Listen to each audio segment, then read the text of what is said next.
Meus amados e meus queridos irmãos, nós estamos de volta para trazer mais um comentário da nossa Escola Bíblica Dominical. Nesta vez nós queremos trazer um comentário da lição de número 3, ainda estudando o livro de Josué, o primeiro livro, na nossa Bíblia, conhecido como livro histórico. O Antigo Testamento tem 12 livros históricos e nós estamos estudando sobre o primeiro livro dessa seção, que é o livro de Josué, onde tem registrado as grandes conquistas do povo de Israel, a segunda geração, que nasceu aí no deserto. E o tema da lição de hoje é com base no capítulo 3 e capítulo 4 do livro de Josué. O tema, a travessia do Jordão. Então nós vamos estudar nessa lição uma perspectiva do antes e da travessia e pós-travessia. A gente vai aprender acerca da preparação do povo e nós queremos também fazer aqui destaque aos elementos que a gente precisa fazer ênfase aqui nesse comentário.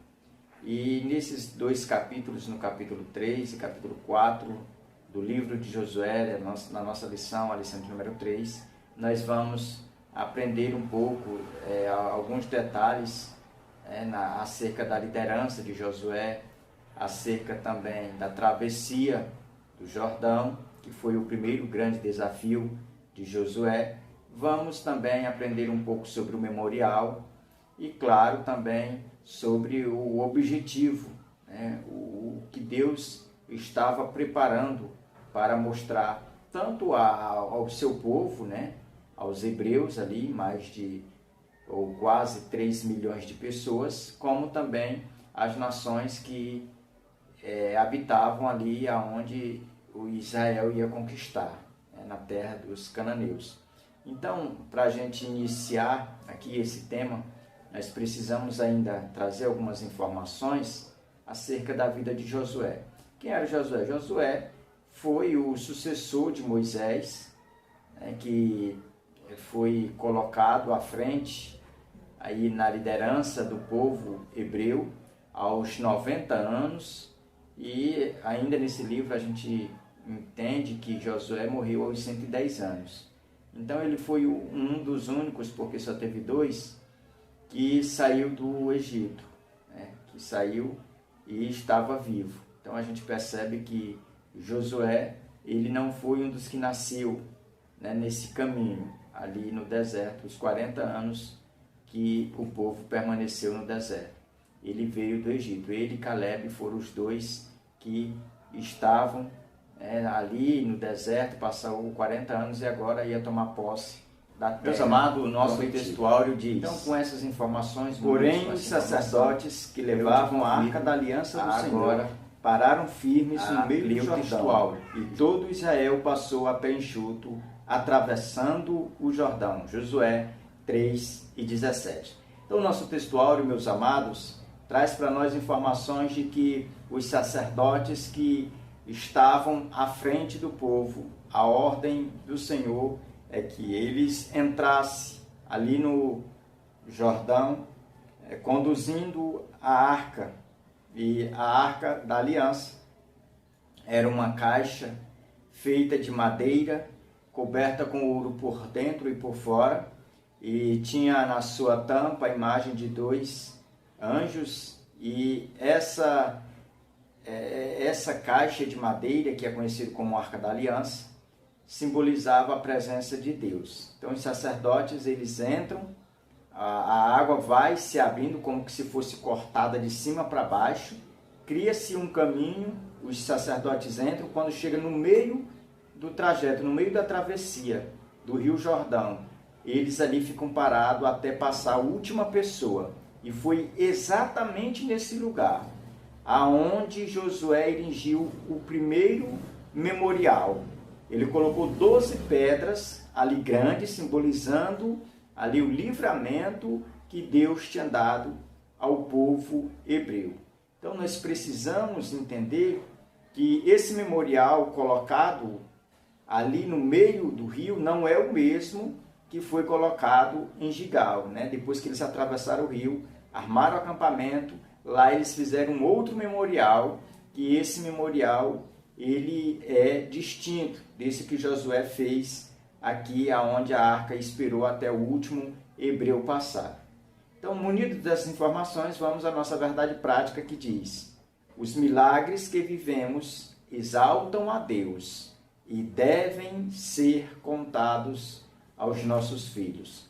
Olha a preciosidade que a verdade prática nos traz, nos informando que nós devemos viver os milagres, porque os milagres que nós vivenciamos é sempre para glorificar a Deus e devem ser contados à geração futura, aos nossos filhos.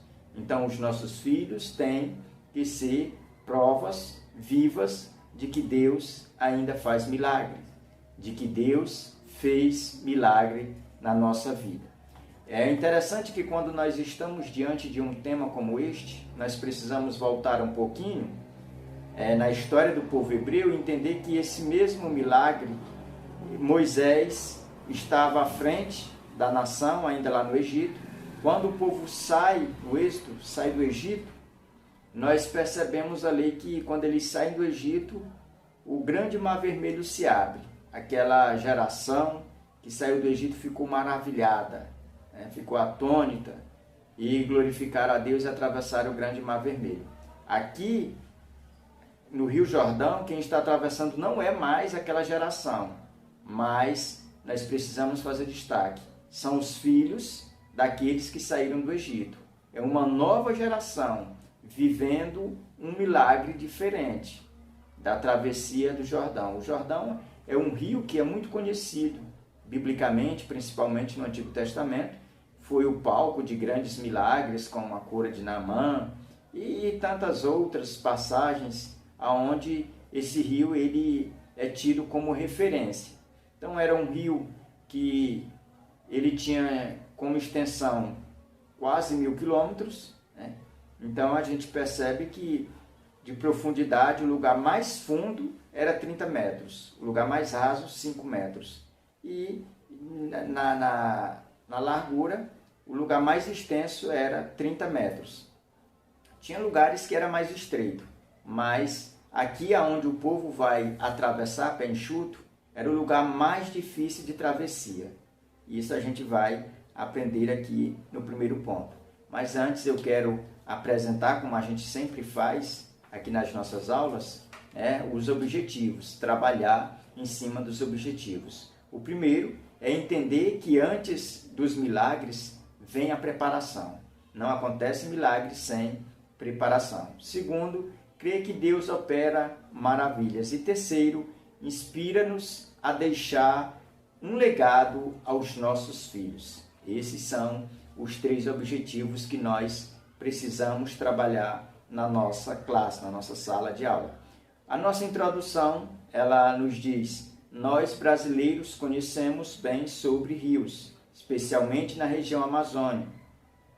O Rio Jordão é um dos principais elementos geográficos da região de Canaã. Atualmente separa a Jordânia de Israel ao leste.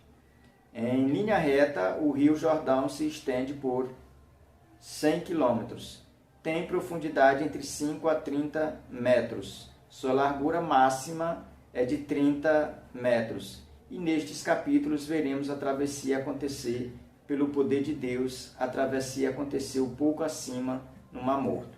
Então, aqui na introdução, o comentarista ele coloca um pano de fundo acerca de onde aconteceu a travessia.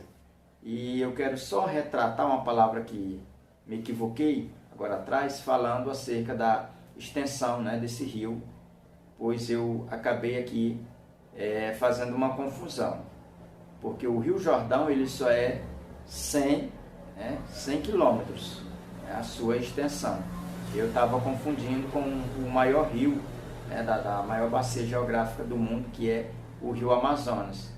O segundo maior é o Rio Nilo, que está logo atrás aí do rio Amazonas.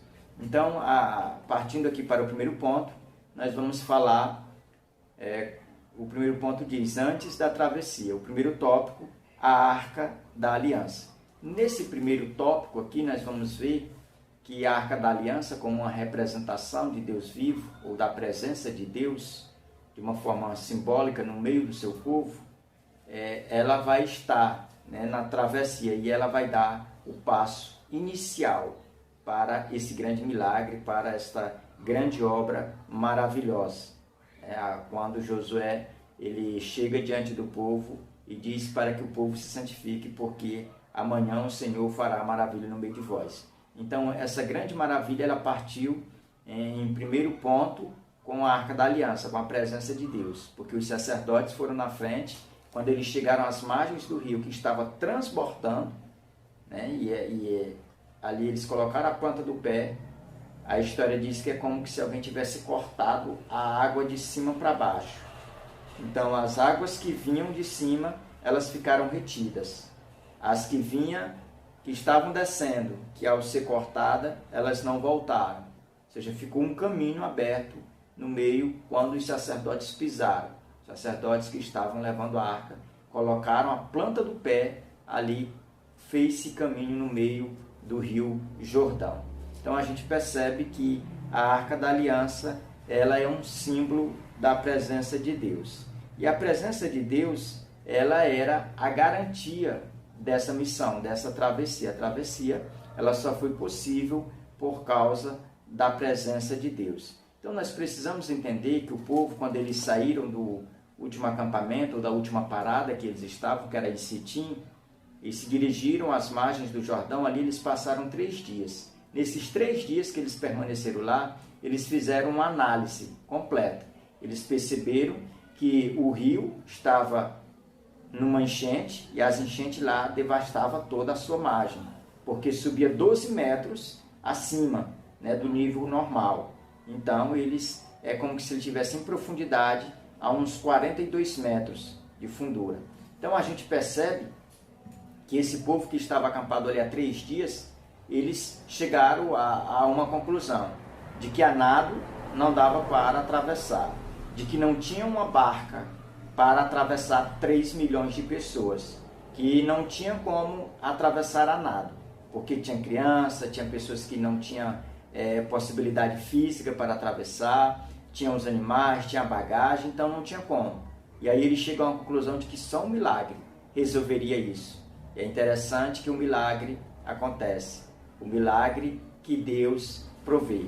Deus provando mais uma vez ao seu povo que está no meio deles, que não desiste de nenhum e que está sempre pronto a abençoar com milagres, com obras maravilhosas. E nesse tópico nós precisamos fazer um destaque, e serve para nós esclarecer uma dúvida acerca de que tem pessoas que não sabem a diferença entre milagre e operação. A operação é algo que o homem consegue fazer, milagre só Deus faz. A operação é pessoas fazendo paredes de tijolo, de barro, de ferro, de vidro, de tudo enquanto eles fazem paredes, faz barreiras para conter alguma coisa. Mas milagre é fazer uma parede de água no meio de um rio, e essa parede sustenta aí a pressão da água e o povo passar a pé enxuto. Então isso é milagre. Milagre é diferente de operação. E isso nós precisamos também fazer isso diante da nossa classe, mostrar essa diferença. O segundo tópico fala sobre a santificação. A santificação aqui, irmãos, ela fica claro, de uma forma bem óbvia, bem clara, de que Deus, ele nos pede uma preparação espiritual para que aconteça um milagre. Ou seja, a preparação espiritual ela é vital para se cumprir, ou para atrair aquilo que Deus ele tem projetado para nós, para o cumprimento das suas bênçãos, dos seus milagres e das suas maravilhas. Então a santificação aqui é um preparo espiritual, é onde todos nós devemos estar sempre preparados, sempre consagrados para esse grande milagre. E o interessante, irmãos, é que quando se trata de pacto nas Escrituras, a gente precisa entender que essa travessia do Rio Jordão era Deus cumprindo uma promessa, um pacto que ele tinha feito com Abraão, né, de dar ou de fazer bendito todas as famílias da terra, de dar aquela terra prometida, Canaã, em possessão ali aos seus descendentes. Então Deus estava cumprindo um pacto que ele tinha feito com Abraão. E os pactos que Deus faz com a humanidade, com o homem, a gente vai ver muito isso, a questão dos pactos no Antigo Testamento, e a gente percebe que os pactos ele não é centrado na pessoa em si, mas é no próprio Deus. Porque se fosse na pessoa em si, era falho, era fadado ao erro. Mas a base de todo pacto que Deus faz é nele mesmo, é no seu ato de justiça, de misericórdia. Então, o fato de nós dependermos de Deus não significa que devemos estar ou ficar parados, estacionados, de braços cruzados. Pelo contrário, se nós confiamos que Deus vai fazer maravilha amanhã no meio de nós, nós precisamos de uma atitude, qual é? Nos santificar. Precisamos nos preparar, porque algo vai acontecer. Então a preparação, ela não foi simplesmente para os sacerdotes que iam levar a Arca da Aliança, nem tampouco para os levitas que trabalhavam ou eram responsáveis pelos trabalhos ali das coisas sagradas, mas era também para o povo. Cada um tinha que pegar sua mochila, calçar sua sandália e continuar firme a caminhada, porque o milagre ia acontecer. Então, aqui nesse tópico, quando fala acerca de que o povo devia se santificar, ou a santificação, é a mesma coisa de preparação, de crer, de confiar nas promessas de Deus. O terceiro tópico desse primeiro ponto fala sobre as instruções. E a primeira instrução que a gente vê, ela parte de Josué. Josué, ele era o porta-voz, que estava incumbido e munido de autoridade divina para falar ao povo. E a gente percebe que a atenção do povo, ela tinha que ser direcionada a Josué, porque Josué ali estava como cabeça, como chefe ali da nação. E Deus ia falar através dele o que ia fazer pelo povo. Então a gente entende que as instruções que Deus dá aos sacerdotes, que Deus dá aos levitas, que Deus dá ao povo de uma forma geral, foi por meio de Josué. Então Josué, ele era o responsável. E quando a gente olha para um milagre, dessa extensão, desse tamanho, essa maravilha, a gente percebe que esse milagre ele serviu para ratificar algumas coisas. Primeiro, serviu para Josué ratificar aí a chamada e a autenticidade de Josué aí diante do povo. Deus, através desse milagre, Deus provou para o povo que assim como ele foi com Moisés, ele era com Josué. E daquele dia em diante, o povo passou a respeitar Josué, assim como respeitava a Moisés. E para os sacerdotes, quando os sacerdotes eles pegaram cada um na vara que atravessava as argolas da arca e começaram a marchar, eles presenciaram ali algo inédito na vida deles, porque eles viram o Jordão se abrindo com a arca. E a arca permaneceu no meio, garantindo de que não ia fechar o rio enquanto não passasse o último hebreu. Depois que eles passam, as águas voltam ao normal, como se nunca tivessem sido cortadas. Então os sacerdotes, eles se apegaram mais nesse serviço que eles prestavam a Deus, porque eles tinham uma certeza que Deus estava presente no meio do seu povo, através daquele símbolo que era a arca. E o outro aqui é sobre todo o povo. Aqui nós entendemos que eles precisavam ouvir a palavra do Senhor para terem a sua fé fortalecida. E eles ouvem a ministração através de Josué, e depois Deus confirma a palavra de Josué através daquele milagre que, na verdade, serviu tanto para reforçar a fé do povo, como para gerar temor nas nações que estavam ali ou que presenciou aquele grande milagre. E agora vamos passar para o segundo ponto da nossa lição, que diz assim: durante a travessia. O primeiro foi antes da travessia. Esse segundo é durante a travessia. Tem também 3 tópicos. O primeiro, o Jordão transbordava. O segundo, as águas pararam. E o terceiro, a travessia pelo poder de Deus. Vamos ver, atentar aqui alguns destaques que eu fiz aqui nesse primeiro tópico. O Jordão transbordava. Inicia dizendo: a informação de que o Jordão estava em estação de cheia destaca a amplitude do milagre. Perceba, já falei aqui a nível de introdução, mas vou repetir, de que o Jordão ele estava em um período de cheia, aonde as ribanceiras todas foram cheias, né, chegando a 12 metros de altura, fora o normal. Então a gente percebe que quando a gente olha para essas informações de que o Jordão estava ali em um período onde as enchentes eram constantes, a gente percebe que o milagre foi cada vez maior. O milagre foi algo amplo, foi algo que não tinha como ser explicado. Era inexplicável porque era um milagre. Ainda nesse tópico, a gente precisa fazer um destaque aqui ao último parágrafo, né, desse tópico, que diz assim: feitos como estes não apenas fortaleciam a fé dos israelitas, mas também derretia a confiança e o emocional dos cananeus. Deus trabalha em todos os sentidos, visíveis ou não. Então perceba que esse milagre, aqui nesse primeiro tópico, quando fala acerca do Jordão transbordante, quem morava ali próximo, como por exemplo Jericó, era 2 quilômetros de distância da onde o povo atravessaram. Da onde o povo armaram ali acampamento, depois que atravessaram o Jordão, as margens do Jordão, para Jericó, era 2 quilômetros. Por isso que quando os espias chegam lá em Jericó, encontra lá a família de Raabe, temendo ao Senhor, crente no Deus de Israel, porque ela sabia que aquilo não podia acontecer, que as águas não podiam se reter da forma que foi retida, se não fosse um Deus por trás disso, se não fosse o Deus verdadeiro, Deus criador. Então a gente percebe que isso tanto serviu de um lado para fazer o povo de Israel crer mais, se apegar mais nas promessas, nos cuidados de Deus, como para os ímpios aí tremerem de medo. O segundo tópico, desse segundo ponto, fala: as águas pararam. Aqui nós vamos destacar algumas lições sobrenaturais que aconteceram nesse milagre, quando fala que as águas pararam. Porque as águas pararem da forma que foi parado aqui, tanto aqui nesse milagre que nós estamos estudando, que está em pauta, como o milagre lá no Grande Mar Vermelho.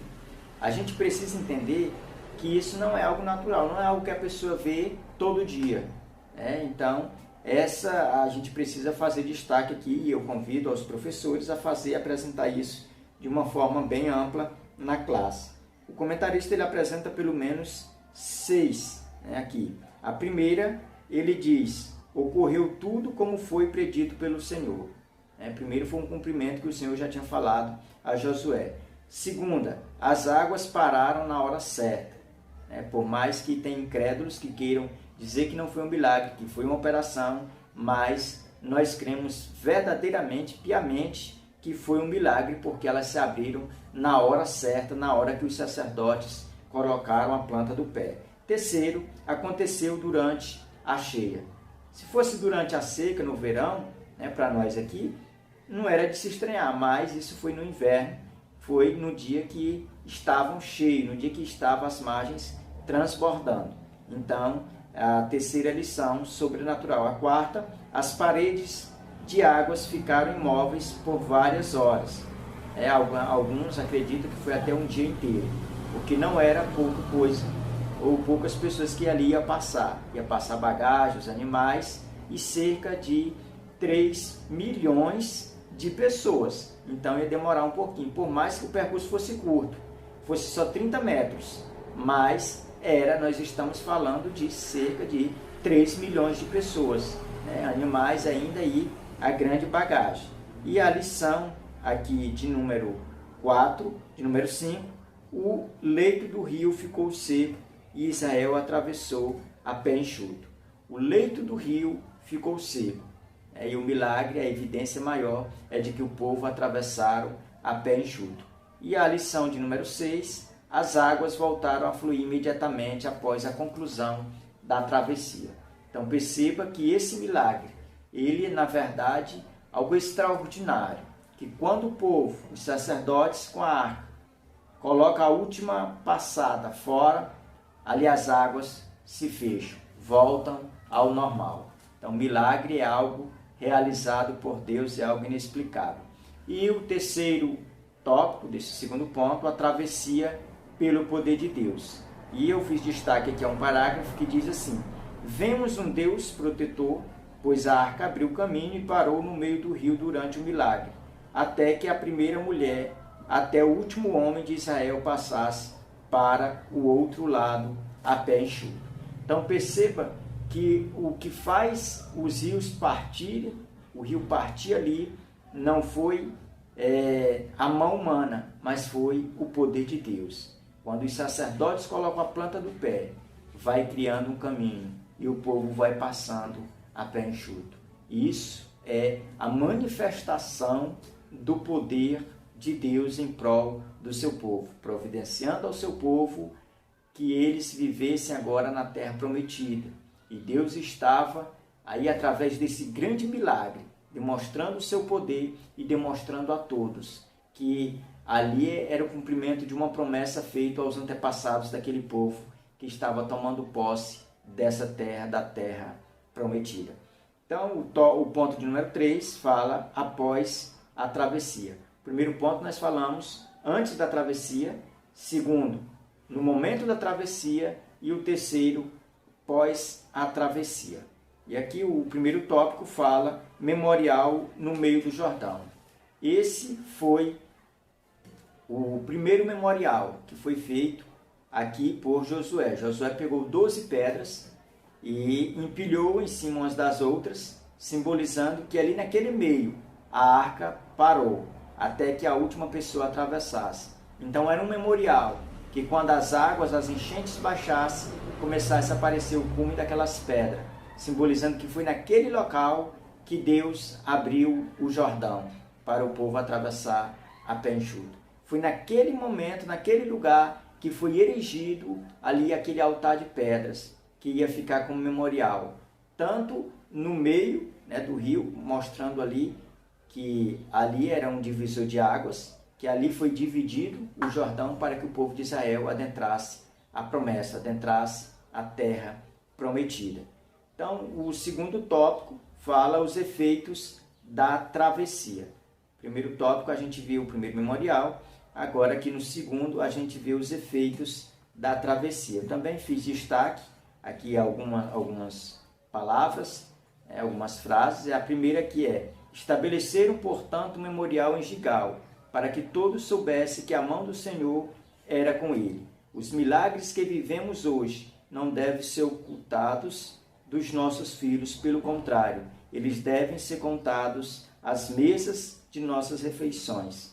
Então perceba aqui que os efeitos dessa travessia, ela devia surgir para o povo, para a nação dos hebreus, como um fator positivo.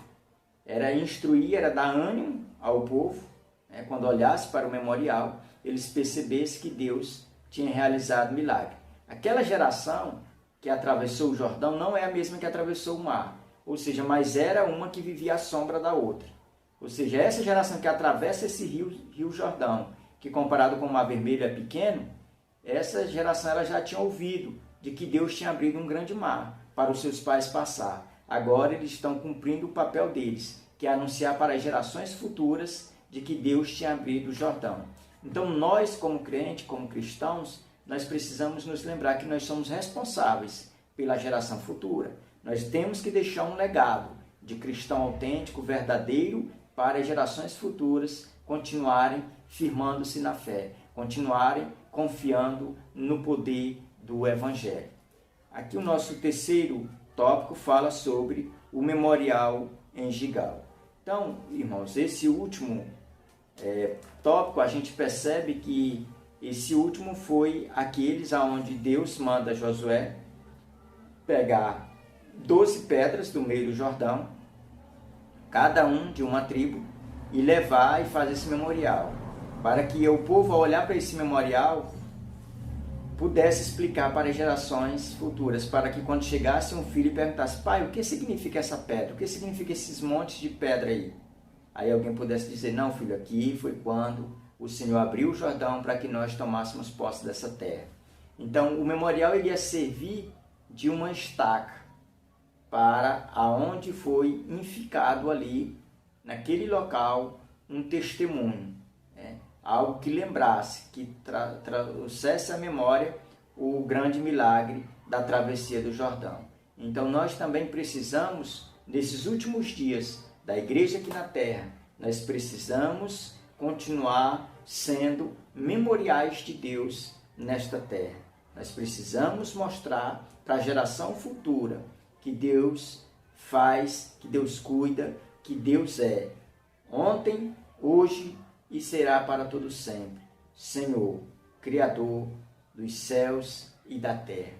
Então nós cumprindo, relatando para gerações futuras acerca das maravilhas de Deus, nós estamos cumprindo fielmente a sua palavra. A aplicação pessoal diz: os milagres que vivemos devem ser anunciados aos nossos filhos, de modo que eles também desfrutem da fidelidade de Deus e do seu cuidado e proteção para conosco. Que Deus abençoe. Até o nosso próximo encontro, em nome de Jesus.